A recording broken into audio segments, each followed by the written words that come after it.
Hi everybody, Brady Joker here. Welcome back to another video. Today, I'm going to be looking at the top 10 worst movies that came out in 2025. Sorry this one took a minute to get out. I was literally like sitting here, I was like, I need to film my top 10 worst. Oh, I don't want to. All the movies are gonna be terrible. I don't even want to talk about these movies.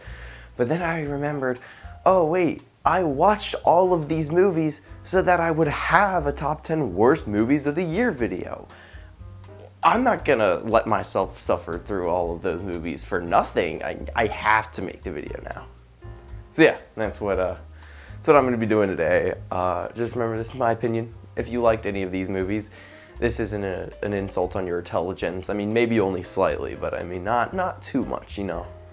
But seriously, if you did like any of these movies, how and why? Why, how, I don't get it. Anyways, I have nothing more to say. Let's just head into number 10. Alrighty, so this movie was originally not too bad for me, but then I thought about it more and I was like, nah, yeah, Materialist was actually just pretty bad. Oh man, this movie. Honestly, if I were to sum up this movie in a single word, it would be forgettable. I watched it. And I can vividly only remember like 2 scenes, maybe 3, in the entire movie, and I think I just watched this like 2 months ago. Keep in mind, I watched One Battle After Another back in like September, and I think I can vividly remember the majority of that 3-hour-long movie. The acting here just feels really forced at times. Like Dakota, what's her name? Dakota Johnson, that's it. Dakota Johnson. She's bad. I don't like her. I don't think she's a good actress. I'm just gonna say it. Maybe it's the scripts, but I mean, she was in Madam Web, and now she's in this, and I was actually I was really going into this with hopes when it first came out, because it's Celine's song, and she did Past Lives in 2023, which, if you remember, made it in like my top 3 of that year, and like. We lost the plot with this one. I don't even really remember, but I remember it like had some weird ideals on marriage and relationships that I was just like, what are we even talking about? We are so lost in the sauce, bro. So yeah, I didn't really enjoy Materialist that much. Number 9, Him. You know what? In a year, as we'll see, full of complete trash cash grabs that have no effort put into them, I can at least respect him for having a very clear vision and clearly had a bit of effort put into it. Now, the execution was bad. That's why it's on the list. But I at least respect this movie for having a visionary, ambition. It had something going for it. Unfortunately, it just got lost in its messiness, in its script and the narratives. It just dragged in the second half, my lord. Now, I'm not gonna go into spoilers. I mean, it's not a good movie, but I didn't like the ending. I really didn't. I thought the ending was really dumb and stupid and bad. I didn't like it. And I actually think Tyreek Withers has like potential to be in a good movie. But seeing as he is in 2 movies that will be on this list, we'll see him very shortly. My hope is just decreasing, but I think he has potential to be in a good movie. He just needs a good script. And just what a waste of Marlon Wayans, bro. Like, he's so good, but he's not fit for this role, bro. I'm sorry. He just didn't pull this role off for me. I don't know. I think this film's ambition was a little bit too big for its britches, if you know what I mean. Oh man, this was a movie that I was so sure of when I first watched it that this would be in the bottom 3. The Minecraft movie was god-awful. Yeah, we're reaching like the really bad movies already. From here on to the end of the list, I really hated most of these movies. Like, Materialist and Him were like, whatever, whatever, get them out of my face. The next, all of the movies from here on out, I just like. All right, let's get the few positives out of the way. The visuals. Movie looked pretty at times. It was cool. And everything else, dude, the writing in this movie is actually atrocious. It's so bad. Now there's a couple other properties in this video that we'll see that got turned into movies that just outrightly like disrespect the original like art and like source. This movie doesn't really do that with Minecraft, which is why I'm putting it at number 8. Is like, I don't think this movie is like a stain on Minecraft. Like, Minecraft is so great and good that like, and Minecraft doesn't really have a story. So like, the movie trying to create a story, even though it's really bad, it doesn't hurt Minecraft, unlike other movies do on this list. So that's why it's actually at number 8 and not way higher, but just I was bored out of my mind watching this. Alright, you know how I was just saying with the Minecraft movie that it doesn't like disrespect the original like source? Well, Five Nights at Freddy's 2 does exactly that with the original game series. I love Five Nights at Freddy's. I love them. I know everything about these damn games. And, oh god. I want to spoil the movie because I really don't care. If you want to avoid spoilers for Five Nights at Freddy's 2, just skip like 20 seconds ahead.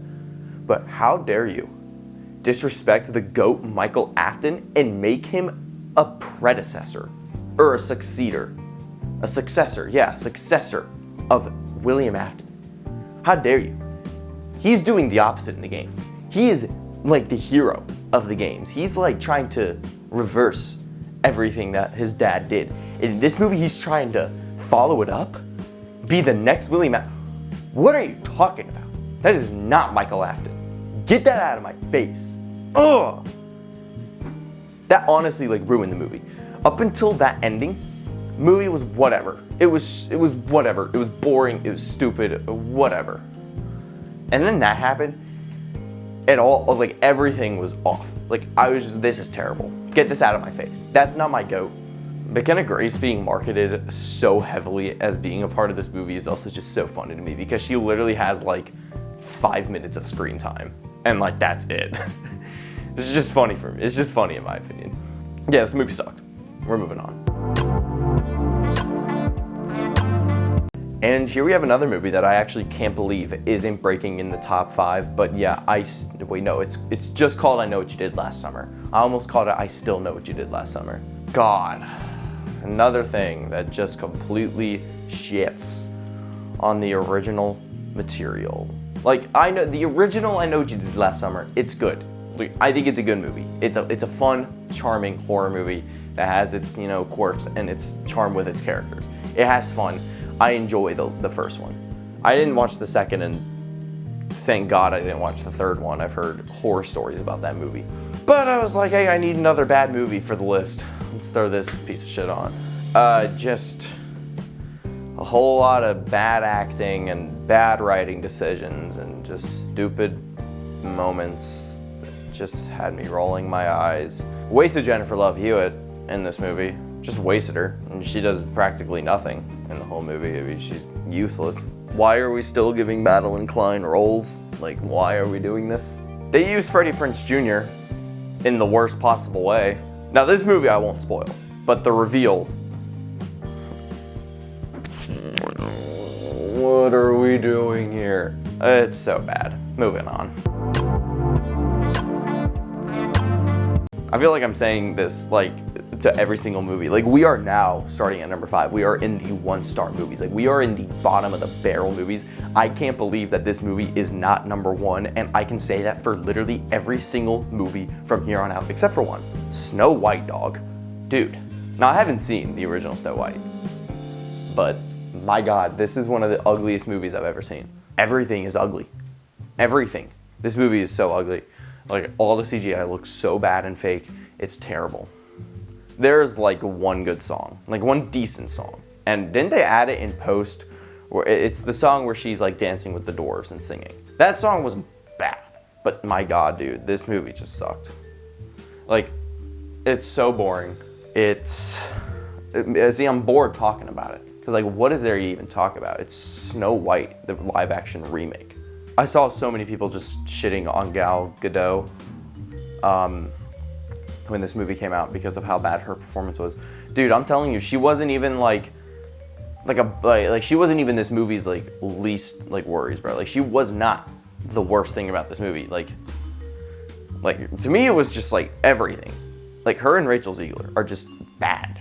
They're both just bad in this movie. I think the look of it and the pacing, I think those are the worst parts about this movie. Yeah, I already like forget most of the movie, and this was the most recent one I watched. So, how is this not in the top 3? I can't believe I'm saying this, that The Electric State is number 4 on this list, and it's not breaking into the top 3.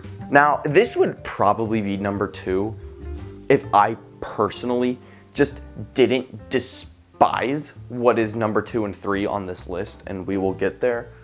I have more personal just hatred towards number 2 and 3. Number 1's like a given. Everybody already knows what number 1's going to be. But like Electric State is just like objectively just so much worse than the next 2 movies. Maybe. Number 2, nah. So if you didn't know anything about The Electric State, this is a movie that is one of the most expensive movies ever made. Had like a budget of like $330 million. 330 million. And it sucks. Literally. I mean, you can see where all the budget went to. The budget went into a bunch of, properties. I mean, Mr. Peanut is a character in this movie. It's the only good character, by the way. I liked Mr. Peanut. This is the only good character. Just a bunch of like properties went into this. Obviously the CGI, which, compared to Snow White, this CGI genuinely looks pretty good at times. Like, there's some good looking CG in this. I gotta be honest with you. And then there's Millie Bobby Brown, who sucks so bad. God, this movie single-handedly made me not want to watch Stranger Things Season 5, which I still haven't seen. But, like, she's just so bad at acting now. I don't know what happened. I don't think she's a good actress anymore. I don't know what happened. Chris Pratt is Chris Pratt. Complete waste of Ke Huy Quan. I think that's how you say his name. Ke Huy Quan? Yeah, whatever. Ke Huy Quan, I don't know. He's so good in everything. Like, the little amount of screen time he has in this, I mean, I love him. The villain sucks. That little stupid bot friend that Chris Pratt has is so annoying. And this movie was boring. So boring. I fell asleep midway through it. I was trying to watch this on a plane. I downloaded it so I could just watch it on a plane. And I literally was just like, I fell asleep midway through it with like my phone in my hands. I fell asleep watching it. I'm being so for real. I had to like rewind parts of it, and then I hated it. But I hated these next couple movies a little more. All right, this is the only movie on the list where like, if you like it, I understand. Wicked for Good enraged me that no other movie has ever done to me before. I love The Wizard of Oz. It's one of my favorite movies of all time. And this movie has the gall to just take a fat, steamy poo all over the original story of The Wizard of Oz. It changes everything about the original story. How dare you? And yes, I'm being dramatic about this, all right? Somebody order me some French fries and call me a wambulance on the side of that. I think this movie's disgusting. And maybe it's not just the movie. It's just Wicked as an entity. I just hate it. This movie actually made me appreciate the first one more though, because at least the first Wicked doesn't directly interfere with the original story of The Wizard of Oz. It doesn't directly interfere. This movie does that. And I simply hated it. Something I could give the first movie that I cannot give this one is that the songs were actually good in the first movie. Like, there were some good songs. There's not a single song in this movie I enjoyed. Not a single one. Ariana Grande sucks. I don't think she's a good actress. I think she is so annoying. I think her line delivery is so bad. I think Cynthia Erivo is still good. I hate her character. Jonathan Bailey's good. I like Jonathan Bailey. He's cool. Even though, again, his character. I really am trying to like hold myself back from just like spoiling everything about this movie and how much I hate it and why I hate everything about this movie. Again, I know it's a book. I know it's a play. I know. I hate it all. I hate everything about it. This movie infuriated me the most out of any movie this year. But followed very closely in second, we then go to Regretting You. Yeah, this movie happened. I want to say this real quick. I didn't say it for Wicked for Good, but I'm gonna say it for this one because it happened in both movies. In all of my years of going to the theaters, not a single time has there ever been an applause after the movie ended. Not a single time. I saw Oppenheimer in theaters. It didn't happen. Saw One Battle After Another in theaters. Didn't happen. I saw Joker and Knives Out in theaters when those were huge. I saw Marty Supreme in theaters. I've seen a lot of great shit in theaters. And Regretting You and Wicked for Good got applause at the end.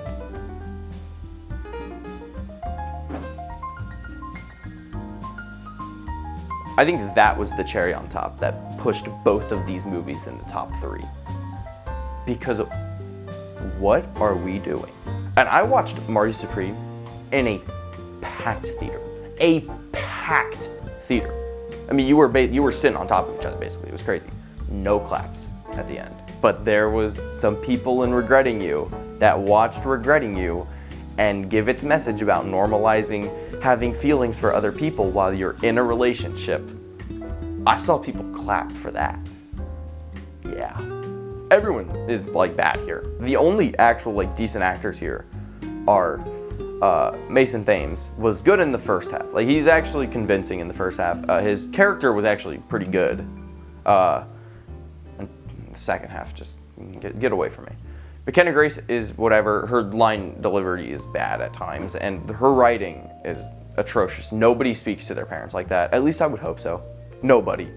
Not a single person on earth would talk like this. It's not real. I don't know who played the main mom, but she's not that great. And then Dave Franco is good in the first half until the writers forgot that he was character and just completely dropped his character arc in the second act. So, oh my God, why am I talking about this movie? We're moving on. War of the Worlds. The only good thing I can say about this movie is that this is a great movie to probably watch with your friends so that you can just make fun of everything that's happening. And when that's the only positive thing I can say about this movie, that is not a good thing. However, I watched this by myself past midnight. I gotta be honest, this is probably the worst movie that's come out of this decade. It's probably that. The only thing that even comes close is probably Winnie the Pooh, Blood and Honey, back in 2023. I think War of the Worlds is worse. It's just a big ad. This movie's an ad, essentially. It's an hour-and-a-half long ad with Ice Cube. The gimmick is sort of cool for like 5 minutes. The first 5 minutes where he's like hacking, I'm like, okay. I mean, he's this master level hacker. I can have fun with this. And then it gets so tiring after like 20 minutes, and I pause the movie and I have an hour left and I'm like, oh my God. Just don't watch this. Don't watch it. I might hate Regretting You and Wicked for Good more than this movie, but there is nothing that can save this movie for the fact that it is the worst movie I watched this year, and it's simply not even really close. I mean, this is a flat 0. Like I'm feeling a light 0 on this. Like it's just a 0. Like it's not even close to a 1. It's just a 0. What a waste of Devin Bostic, bro. And there's my list of the top 10 worst movies to come out this year. I hope you enjoyed this. I didn't. I had to sit through all these. But I hope you enjoyed watching me talk about these movies. If you did, make sure you like and subscribe. Or don't. I don't really care. I'm not your dad. I hope you guys have a great rest of your day, evening, or night, or whenever you're watching this. I hope to see you guys in the next one. Bye.